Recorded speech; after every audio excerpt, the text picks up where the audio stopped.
Now, we all know there's bacteria on chicken, but do we know just how bad it is?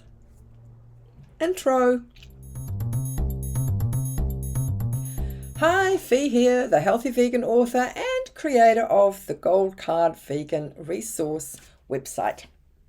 Now, I was going through some old vlogs that I've got on here, and one in particular jumped out, and I thought, whoa, it's as relevant now as it was when I recorded it.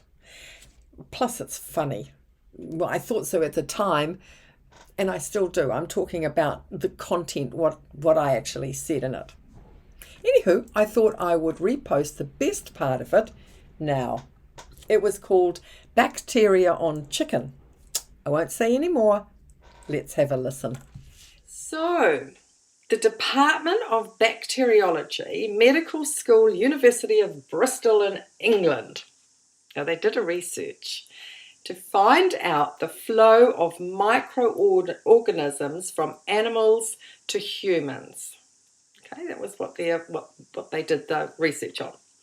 So they studied 40 households and they gave all of them frozen chicken in which to cook. Okay, so we're talking about a whole chicken here, not the chicken pieces, and I'll tell you about chicken pieces later on down the track. But so they gave them this frozen chicken. Now, how they did this research, I don't know because I'm not a researcher, but I'm assuming that they took swabs here and there and everywhere and found out all this information. But the uncooked carcass provided the opportunity for transmission of E. coli. Now, I think we probably all pretty much know that because, you know, when you last ate chicken, if you are living with somebody who eats chicken or that sort of thing, you always have separate boards and rah-de-rah-de-rah-de-rah. Okay. But did you know they actually found that the bacteria jumped from the chicken into the gut of the volunteers before they had eaten it. Aha! So maybe just when the volunteer breathed, they breathed in this bacteria. Okay, so within days the bacteria had multiplied to become a significant part of the person's gut flora. Okay.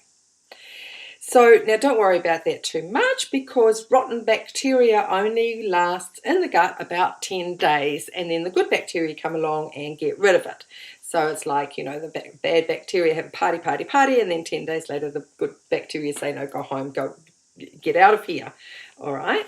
But, you know, 10 days, and it's like, how often do people eat chicken? People seem to think that if they eat chicken is better than red meat, and so they're eating chicken twice a day?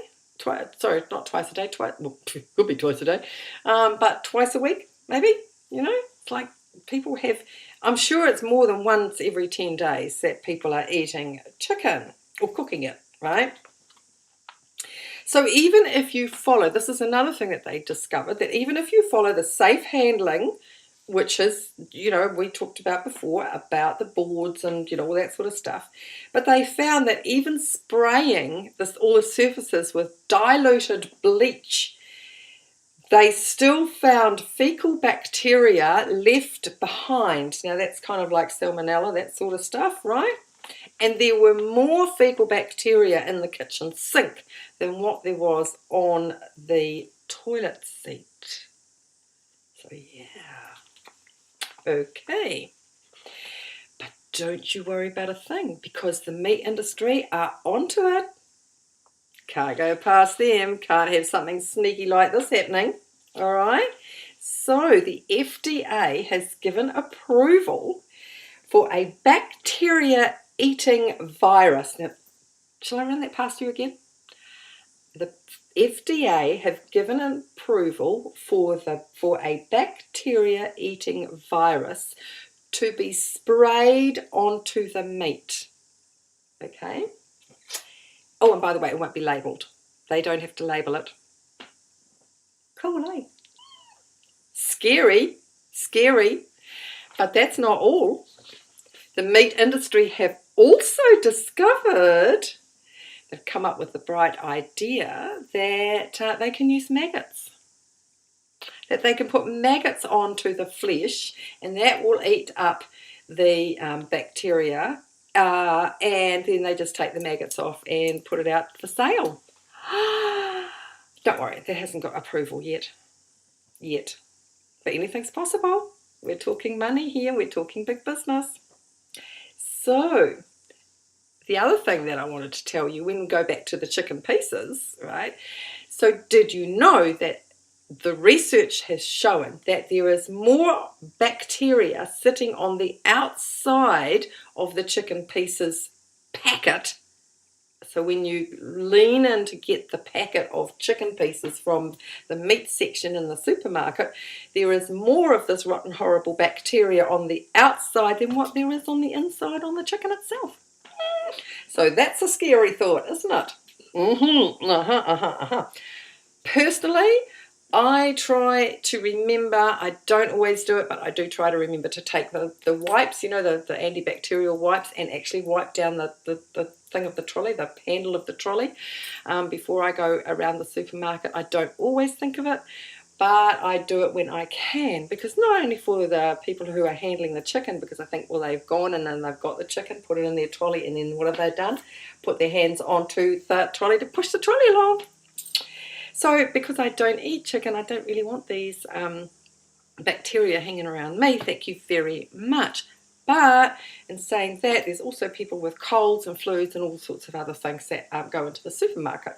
So I did notice in the States, when I was over there a few years ago, that the supermarket had these great big huge containers of, you could just pull out one or two of the antibacterial wipes and actually wipe down your trolley, and then they had a trash can that you could throw it away. And I thought, what a brilliant idea. And I wish that all supermarkets had that. That would be awesome. So there you have it. So just remember, if you are hanging around somebody who's got chicken, if you are yourself eating chicken, just remember that please don't, you can have as much chicken as you want to. It's completely up to you, your choice. But yeah, it does take 10 days for this nasty bacteria to get out of your gut system. So yeah, I just thought that there was some interesting little facts, probably completely and utterly useless, but cool anyway. Until next. Now at the end of that, I spoke about how I wiped down the supermarket trolley. Well, during COVID-19, the supermarkets here in Aotearoa, New Zealand, introduced a system of spraying all the trolleys in between people, and they also offered, the hand sanitizer for people to use. Now, many supermarkets still offer a self-serve sanitation station, something where you can pull out a wet one and wipe your trolley down, or you can sanitize your hands. But sadly, most people don't use it. It's something I've done since around 2014 as I mentioned, when I was in the States, and I thought it was a good idea then, and I still do.